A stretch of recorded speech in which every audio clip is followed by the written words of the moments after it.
महाराज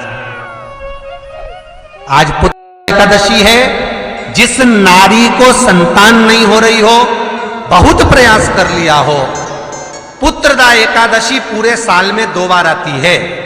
एक श्रावण के महीने में आती है, दूसरी पोषादिक्रम में आती है।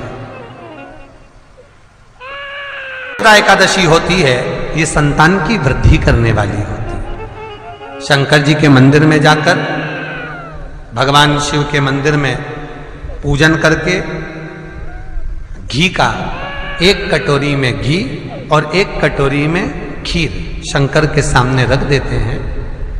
भगवान शंकर के मंदिर पर चौखट पर घी का दिया लगा देते हैं। शंकर जी की चढ़ी हुई 1 बेलपत्र साथ में रखें और 1 बेलपत्र को उठाकर शंकर जी के मंदिर की चौखट पे ही बैठकर चबा चबा कर खा लेते हैं। जो 1 बेलपत्र लेकर आए हैं वो अपने पति को खिला देते हैं। कहते हैं पुत्रदा एकादशी के दिन ये कर लेने पर संतान की प्राप्ति हो जाती है, पुत्र की प्राप्ति हो जाती है। ये वो एकादशी है।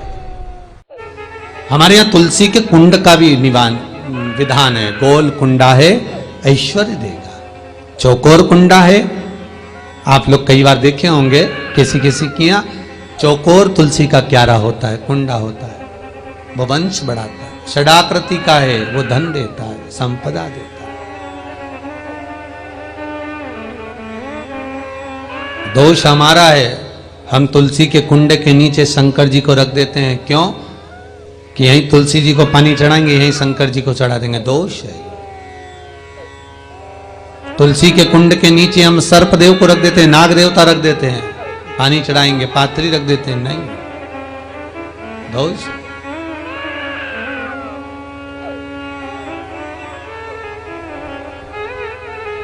उसका दोष हम सबको, स्वयं अगर गलती करते हैं तो स्वयं को भोगना। कैसा कुंड हो, 7 तरह के कुंडों का व्याख्यान तुलसी के रूप में कहा गया है महाराज। पहला गोल, दूसरा चौकोर, तीसरा षडाकृति, चौथा त्रिवेणी, 3 कोने वाला कुंडा। शास्त्र कहता है जिसके मार्ग घर में टुकड़े हो रहे हों, घर विभाजन की ओर हो रहा हो, तो 3 कोण का कुंडा घर में रखकर पूजा करने पर परिवार एक हो जाता है।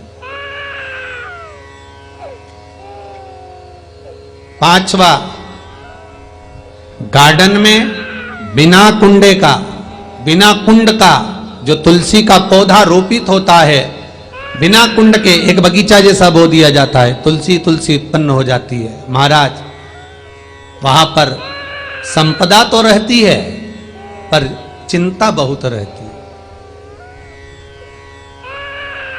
टेंशन बहुत रहता है।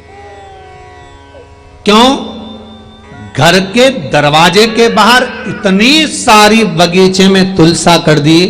कोई निकल कर जा रहा था, उसने थूक दिया। कोई निकल कर जा रहा था, उसने पानी डाल दिया।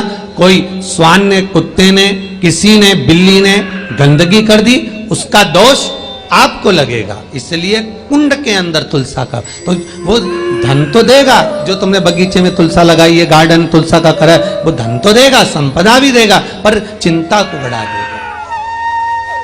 5,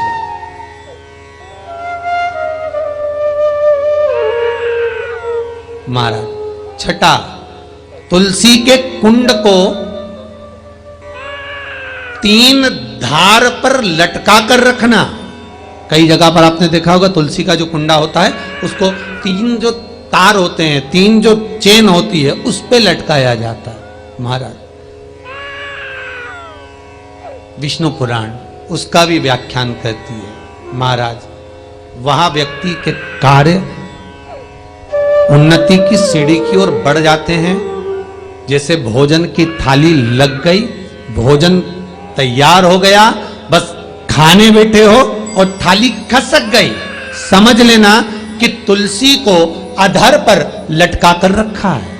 इसलिए कार्य तो हो रहे हैं, बनने वाले हैं, 4 दिन बाद ये काम होने वाला है, 8 दिन बाद ये काम होने वाला है, लग रहा है कि इसमें इतना फल मिलेगा, लग रहा है इस व्यापार को करेंगे तो इतना फायदा हो जाएगा, सब कुछ करा, लाखों रुपए लगा भी दिए, थाली मालूम पड़े खसक गई, अधर लटका है तुलसी।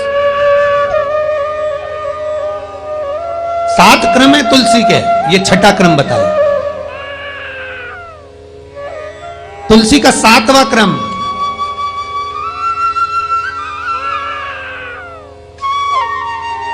तुलसी का 7वां क्रम है, महाराज